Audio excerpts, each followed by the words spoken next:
everybody. This is Mary from Mary's Stamping Happenings, and today is Tips and Techniques Tuesday. And I want to show you how to stamp and emboss on one of our acrylic boxes. So let's get to it. Okay, so what are we going to need? First of all, we're going to need an acrylic box, which I have right here.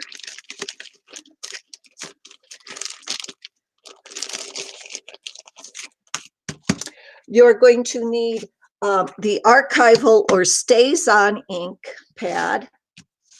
You're going to need a stamp set, and I'm using Marquee messages, but you can use any stamp set. You're going to need the Big Shot. So I've got my Big Shot here.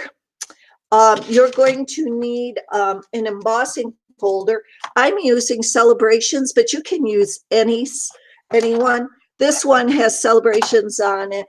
This one has the snowflake on it, so you can use anything on it. Okay, so the first thing, we're going to emboss on this first. So we get our Big Shot in there. Let's turn on the lights here so you can. Oh, there we go. So you can see this.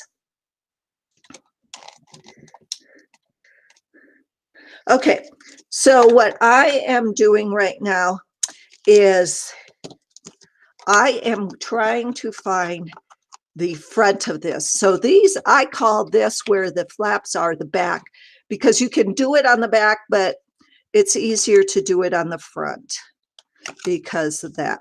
Now you can put it in and try to get it in the middle.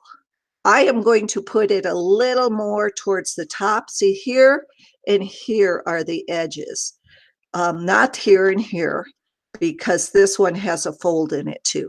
So I'm going to put it more towards the top because I want to put birthday on it. And I'm just going to put that in there, put this in my Big Shot. Remember to make your folder or your sandwich. There you go. And it goes in there.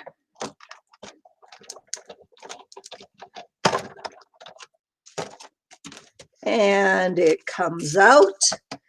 Let's put this down.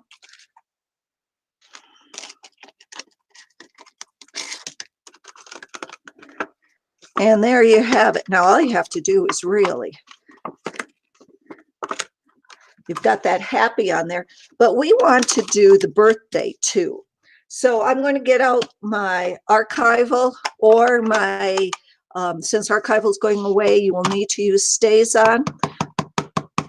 I'm inking it up. And you want to hold this down as much as possible so it doesn't slip, because since it's acrylic, it will slip. So you want to just go straight down on it. Apply even pressure. You can almost see where the pressure, you can get that. And then straight up. And you got the birthday. Now it'll take a couple of seconds for this to dry. But what you can do then is you can fill it with cards, birthday cards. You can fill it with little candies or anything you want, any little gift. So it goes really good with cookies too. So thanks for visiting. Don't forget to join. Everything I used is down below. Happy stamping. Bye-bye.